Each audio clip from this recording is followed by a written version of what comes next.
To అడ్రీన్ Kashmir లో జరిగిన ఘటన మరోసారి రిపీట్ కాకుండా ఉండాలంటే ఏం చేయాలి, అక్కడ పర్యాటకులకు భద్రత కావాలంటే ఆర్మీ ఏం చేయాలి అనే విషయం మనతో మాట్లాడడానికి మాజీ ఆర్మీ అధికారి ఎస్పీఎస్ ఓబ్రాయ్ గారు ప్రస్తుతం అంతా లైవ్ లో ఉన్నారు. ఆయన అడిగి చాలా క్లారిటీగా తీసుకుంది. సార్ నమస్తే అండి. నమస్తే సార్. సార్ నిన్న జరిగిన ఘటన చూస్తుంటే టూరిస్టు అన్నది కాశ్మీర్ వెళ్ళడానికి భయపడే సంఘటన కనిపిస్తుందండి. అసలు కాశ్మీరే డిపెండ్ అయిందంతా కూడా టూరిస్టుల మీద. అటువంటి టూరిస్టులకి రక్షణ లేకపోతే ఇంకా అక్కడ ఎవరు సామాన్య కూడా బతికే పరిస్థితి కనిపించట్లేదు. నిన్న జరిగిన ఘటనలు 26 మంది ప్రాణాలు కోల్పోవడం, పేరు పెట్టి మరీ కాల్చడం, అదేవిధంగా ఇంజూర్ అని 20 మంది ఉన్నారు.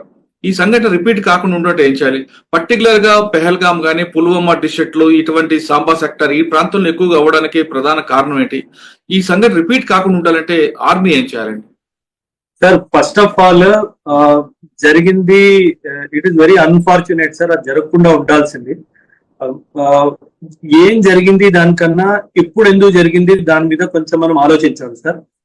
శాస్త్రవేత్తలు కానీ, డిఫెన్స్ ఎక్స్పర్ట్స్ కానీ, April, May, June, July these are the tourist peak seasons in Jammu and Kashmir sir.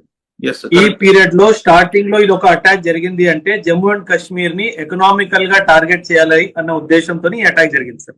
So that the tourism falls. Because in fact personally speaking sir, నేను కూడా జేఎన్కే వెళ్దాం మేలో అని అనుకున్నాను సార్. ఇప్పుడు నేనేం చేస్తాను, బికాజ్ ఇలాంటి సంఘటన జరిగితే నేను నా సేఫ్టీకి ప్రయారిటీ ఇస్తాను కాబట్టి నేను ఇది డ్రాప్ చేసుకుంటాను. సో న్యాచురల్ గా ఏమవుతుందంటే మనకి రావాల్సిన రెవెన్యూ, అండ్ ఇందులో మీరు గమనిస్తే కనుక ఫారిన్ నేషనల్స్ కూడా ఉన్నారు సార్ టార్గెట్ అవడం. సో ఫారిన్ నేషనల్స్ ని టార్గెట్ చేశారు కాబట్టి వరల్డ్ వైడ్ గా మన కంట్రీ కాశ్మీర్ కి వెళ్ళొద్దు అని చెప్పి గవర్నమెంట్స్ వాళ్ళ గవర్నమెంట్స్ ఒక అడ్వైజరీ కూడా జారీ చేస్తారు సార్. ఇప్పుడు it is not safe to go to India, it is not safe to go to Kashmir. So ఇది పాకిస్తాన్ వల్ల ఒక కూటనీతి సార్. వాళ్ళ కూటనీతి ఏంటంటే కాశ్మీర్ లో ఫారిన్ టూరిస్ట్ రాకూడదు, కాశ్మీర్ కి ఇండియన్ టూరిస్ట్ కూడా రాకూడదు, కాశ్మీర్ మాది అని చెప్పడానికి సార్. సో దీనికి మీరు అన్నట్టుగా స్టార్టింగ్ లో ఒక ఫుల్ స్టాప్ పెట్టాల్సిన సమయం వచ్చేసింది సార్. ఆ ఫుల్ స్టాప్ పెట్టాల్సింది first of all Pakistan occupied Kashmir ఏదైతే ఉందో భారత్ అది స్వాధీనం చేసుకునే టైం వచ్చేసింది sir. Now we cannot delay it any further. ఎందుకంటే 1947 నుంచి ఇది ఒక పెండింగ్ టాస్క్ లాగా అయిపోయింది సార్. అండ్ ఆల్సో బార్డర్ లో ఉన్న ఫోర్సెస్ బిఎస్ఎఫ్ కానీ, ఇండియన్ ఆర్మీ కానీ, అదర్ సెక్యూరిటీ ఫోర్సెస్ ఏవైతే ఉన్నాయో, ఇప్పుడు మనం పహల్గామే తీసుకుందాం సార్. పహల్గామ్ అనంతనాగ్ అనే ఒక డిస్ట్రిక్ట్ లో వస్తుంది సార్. అండ్ ఈ అనంతనాగ్ అన్నది సార్, బికాజ్ నేను అక్కడ సర్వీస్ చేశాను కాబట్టి చెప్తున్నాను, one of the most beautiful places to visit in Kashmir sir. So tourist చాలా రీసెర్చ్ చేసి ఎక్కడికి వెళ్ళాలి అన్న ఐడియాతో వస్తారు సార్. సో వీళ్ళు చాలా రీసెర్చ్ చేసి మీరు చెప్తున్నట్లుగా అనంతనాగ్ అనేది చాలా beautiful area, most beautiful place sir. One of the most beautiful places. అంటే అక్కడ పిక్చరస్ ల్యాండ్స్కేపింగ్ మీరు చూస్తే కనుక సార్ మోస్ట్ బ్యూటిఫుల్.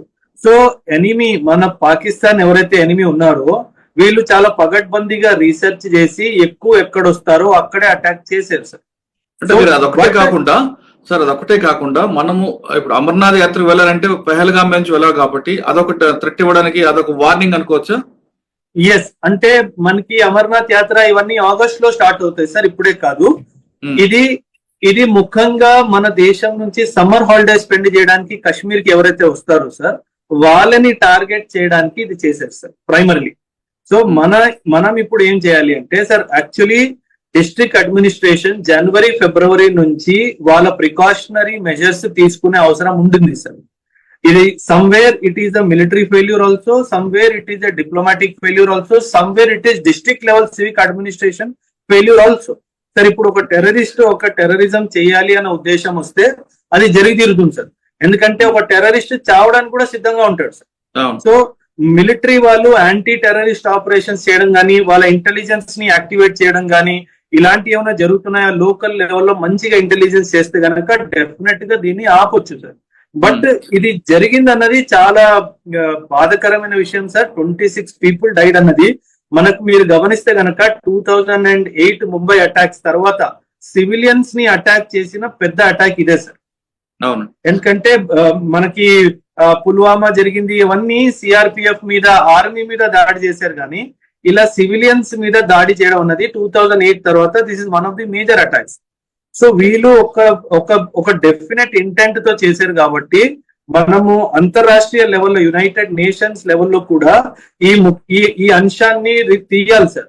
ఎందుకంటే అండ్ ఇంకో విషయం సార్, నేను అన్నట్టుగా పాకిస్తాన్ ఆక్యుపైడ్ కాశ్మీర్, మన కాశ్మీర్ ఏదైతే పాకిస్తాన్ వాళ్ళ దగ్గర ఉందో దాన్ని కూడా మనము మిలిటరీ వాటికాల్ అటాక్ చేసి రిటర్న్ తీసుకునే అవసరం వచ్చేసింది సార్. ఆ టైం వచ్చేసింది సార్. ఇంకా మనం పాకిస్తాన్ కి టైం ఇవ్వాల్సిన అవసరం లేదు సార్. మనము గత 80 సంవత్సరాల నుంచి డిప్లొమాటిక్ గా మనం ప్రయత్నం చేస్తూనే ఉన్నాము. మనకి ఏ దేశం సపోర్ట్ ఇవ్వలేదు సార్. సో మనము 1971 లో బంగ్లాదేశ్ లిబరేషన్ ఎలాగ ప్లాన్ చేసి దాన్ని ఎగ్జిక్యూట్ చేసామో అదే విధంగా పిఓకే వార్ కూడా ఎగ్జిక్యూట్ చేసి దాన్ని డెఫినెట్ గా చేయాల్సిన అవసరం ఉంది సార్. అది చేయాలి కూడా సార్. బికాస్ అది గవర్నమెంట్ మన పాపులేషన్ కి ఒక ప్రామిస్ చేసింది, ఇంకా పెండింగ్ ఉంది సార్. సో అది ఖచ్చితంగా చేసి తీరాలి సార్. అంటే పిఓకే మీద అటాక్ చేయాలంటారు మీరు? PoK has to be taken back sir. ఎందుకంటే వీళ్ళు లేకపోతే పిఓకే ని ఒక మిలిటరీ బేస్ గా మార్చేసి, టెర్రరిస్ట్ బేస్ గా మార్చేసి, అక్కడ నుంచి టెర్రరిస్ట్ ని ట్రైన్ చేసి మన దగ్గర పంపిస్తున్నారు సార్. సో అది పిఓకే గనక మనం తీసుకోకపోతే ఇలాంటి సంఘటనలు వాళ్ళకి అవసరం అన్నప్పుడు, వాళ్ళకి ఇంపార్టెంట్ అనిపించినప్పుడు ఇలా జరుగుతూనే ఉంటాయి సార్. ఓకే సార్, పర్టికులర్ గా అనంతనాగ్ డిస్ట్రిక్ట్ నే వాళ్ళు ఎందుకు ఎంచుకుంటారు? అంటే బార్డర్ కి ఈజీగా ఉంటుందా ఎస్కేప్ అవ్వడానికి కానీ ఎంట్రీ అవ్వడానికి కానీ? సార్ మన టూరిజం సెక్టర్ ని టార్గెట్ చేయాలి సార్. నేను అదే చెప్పాను. ఇది ఏం జరిగింది కన్నా ఇది ఎందుకు జరిగింది అన్న అంశం మీద మనం రీసెర్చ్ చేయాలి సార్. ఇప్పుడు south east Asian nation sir, Vietnam, Cambodia, ఇవన్నీ మీరు చూస్తే గనక వాళ్ళ జీడిపిలో tourism is one of the biggest contributors sir. మనము south east Asian nations, Vietnam, Cambodia, Laos ఇవన్నిటికి వెళ్తే గనక మనం గమనించేది ఏంటంటే అక్కడ tourism is one of the biggest contributors to their GDP. కాకపోతే అక్కడ ఇలాంటివి ఏం జరగట్లేదు కాబట్టి జనాలకి వరల్డ్ వైడ్ టూరిస్ట్ కి ఇది సేఫ్ అనిపిస్తుంది కాబట్టి వాళ్ళు అక్కడికి వెళ్తారు సార్. ఇక్కడ మన కంట్రీలో టూరిజం రావద్దు, టూరిజం జరగకూడదు, మనకి డాలర్ రాకూడదు అన్న ఉద్దేశంతోనే పాకిస్తాన్ ఆడిన పన్నాగం సార్. సో ఆ టూరిస్ట్ ఇండియాకి రాకుండా ఉండడానికి సో ఈ అంశం మీద మనం రీసెర్చ్ చేయాలి సార్. ఈ అంశం మీద పాకిస్తాన్ ని మనం యునైటెడ్ నేషన్స్ ఫోరంలో కానీ ఏ ఇంపార్టెంట్ ఫోరంలోనైనా పక్కాగా పాకిస్తాన్ ని నిలదీయాలి సార్. ఈ అవసరం మనకి ఖచ్చితంగా ఉంది సార్. సార్ ఇప్పుడు మీరు చెప్తున్నారు టూరిజం మీద డిపెండ్ అయిన కాశ్మీర్, ఇక్కడ మన టూరిజం డెవలప్ కాకూడదని కొడుతుంది పాకిస్తాన్. కానీ కాశ్మీర్ లో ఉన్న పబ్లిక్ ఎందుకంటే దాన్ని సీరియస్ గా తీసుకోరు? దాని మీద డిపెండ్ అయ్యేది వాళ్ళే కదా. ఇక్కడ ఆర్మీ కానీ పొలిటిక్ జేఎండ్కే పోలీస్ కానీ కాకుండా కాశ్మీర్ పబ్లికే దీన్ని యాంటీగా తీసుకొని వాళ్ళు దీన్ని కంట్రోల్ అయ్యే అవకాశం లేదు సార్. టెర్రరిస్ట్ ని కామన్ పబ్లిక్ హ్యాండిల్ చేయలేదు సార్. ఇప్పుడు మీరే ఉన్నారు సార్, మీరు కాశ్మీర్ లోకల్ అనుకోండి సార్. మీరు కాశ్మీర్ లోకల్, మీరు రాత్రి మీ పిల్లలతో మీ ఫ్యామిలీతో ఇంట్లో పడుకొని ఉన్నారు సార్. సడన్ గా ఎవరో వచ్చి తలుపు కొట్టారు సార్, మీరు తలుపు తీశారు. ఒక 10 మంది టెర్రరిస్టులు ఫోర్స్ఫుల్ గా మీ ఇంట్లో లోపలికి వచ్చేసారు సార్. మీరు ఏం చేయగలరు సార్?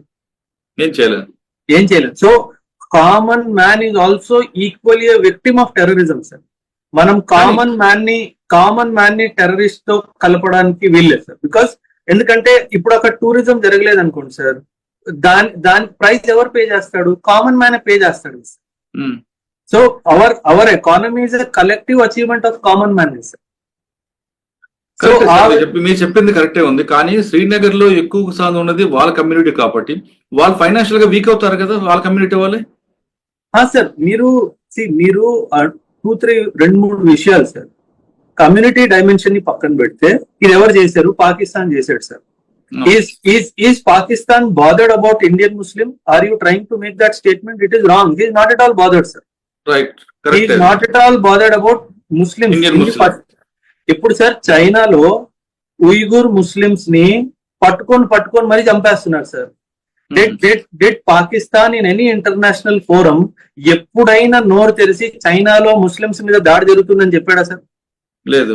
ఆ చెప్పే ధైర్యం లేదు కాబట్టి. So Pakistan is not bothered about Muslims sir. ఇది మీరు మైండ్ నుంచి తీసేయండి. మీరు కానీ Pakistan bothered about Indian Muslims. They are only they are not at all bothered about Indian Muslims also. They only want India not to develop. వాళ్ళ clarity ఒకటే sir. ఎందుకంటే ఆర్థికంగా ఇండియా పాకిస్తాన్ ని ఎప్పుడో దాటేసింది సార్. సో వాళ్ళకి ఏంటంటే మనము ఇండియాని ఆర్థిక అభివృద్ధి నుంచి ఎలా ఆపాలి, టెర్రరిజం వాడాలి, ఎక్కడ వాడగలుగుతాం, ఇండియాలో ఎక్కడైనా వాడాలి. ఇప్పుడు మీరు ముంబై అన్నారు సార్, ముంబై 2008 అటాక్ జరిగింది 2008 లో. ఆ 2008 నుంచి 2014 వరకు నెక్స్ట్ 6 years ముంబై టూరిజం చాలా ఘోరంగా పడిపోయింది సార్. నౌ ఇప్పుడు ఇది 6 years పడిపోయింది అన్న విషయం కామన్ మ్యాన్ కి అర్థం కాదు సార్, బట్ ఎకానమీ శాస్త్రవేత్తలకు అది అర్థమవుతుంది. సో అదే విధంగా ఇప్పుడు JNK ని యూనియన్ టెరిటరీ చేసేసి ఇదంతా చేశారు కదా సార్. సో ఇప్పుడు అక్కడ పాకిస్తాన్ ఏంటంటే అక్కడ అభివృద్ధి లేదు, డెవలప్మెంట్ లేదు, అక్కడ టెర్రరిజమే ఉంది అని కామన్ మ్యాన్ మైండ్ ని కరప్ట్ చేయాలి అన్న ఉద్దేశంతో, మన టూరిస్ట్ ని టార్గెట్ చేయాలి అనే ఉద్దేశంతో, మన టూరిజం సెక్టర్ ని టార్గెట్ చేయాలి అనే ఉద్దేశంతో మాత్రమే ఈ దాడి జరిపించారు. ఓకే సార్, దీని ఫైనల్ మీరేమంటారు చెప్పండి. నేను ఒకటే అంటే ఇప్పుడు దీనికి రిటాలియేషన్ గా కూడా ఆర్మీ ఏదో చేయబోతుంది, దానికి మళ్ళీ కౌంటర్ గా డెఫినెట్ గా చేయాలి సార్, దీన్ని రిటాలియేట్ చేయాలి. కాంబింగ్ ఆపరేషన్స్ అంటారు సార్ ఆర్మీ లాంగ్వేజ్ లో. కాంబింగ్ ఆపరేషన్స్ అంటారు. అంటే ఎంతమంది వచ్చారు, వాళ్ళు ఇప్పుడు ఎక్కడ ఉన్నారు, అందులో వాళ్ళు ఉన్నారా, రిటర్న్ వెళ్ళిపోయారా, ఇదంతా ఏరియానంతా కార్డన్ చేయాలి సార్. కార్డనింగ్ అంటారు. కార్డన్ ఎస్టాబ్లిష్ చేసి ప్రతి విలేజ్ లో ప్రతి ఇంటిని వీళ్ళు సెర్చ్ చేస్తారు sir. So this will take time. ఇది 1 వారం నుంచి 10 రోజులైనా తీసుకుంటుంది సార్. కాకపోతే ఖచ్చితంగా వచ్చిన వాడు దొరుకుతాడు అన్న నమ్మకం అయితే నాకుంది సార్. ఎందుకంటే కాంబింగ్ ఆపరేషన్స్ లో ప్రతి ఇంటిని, ప్రతి వీధిని, ప్రతిదీ చెక్ చేస్తారు కాబట్టి డెఫినెట్ గా దొరికే అవకాశం ఉంది సార్. కాకపోతే నౌ ది ఇంటెన్షన్ ఈస్, ఇది ఎందుకు జరిగింది అంటే మిలిటరీ ఫెయిల్యూర్ ఎక్కడుంది దాని మీద కూడా మనం రీసెర్చ్ చేయాల్సిన అవసరం ఉంది సార్. మిలిటరీ ఇంటెలిజెన్స్ వాడి అసలు మనకి ఇంటెలిజెన్స్ ఫెయిల్యూర్ ఎక్కడైంది, ఇంతమంది రావడం, 26 మందిని చంపడము, ఎంతమంది వచ్చారు, వీళ్ళు ఎప్పుడు ఇండియాలోకి వచ్చారు, వీళ్ళు ఇండియాలో ఉండే వాళ్ళేనా, ముందే వచ్చారా, స్లీపర్ సెల్ గా ఆపరేట్ చేస్తూ ఇప్పుడు యాక్టివేట్ అయ్యారా, ఇవి అదంతా రీసెర్చ్ చేయాల్సిన అవసరం ఇమీడియట్ గా ఉంది సార్. అండ్ నేను చెప్పినట్టు అంతర్జాతీయ స్థాయిలో కూడా డెఫినెట్ గా ప్రతి ప్లాట్ఫామ్ లో India should talk about Pakistan and Pakistan's ill intentions against India.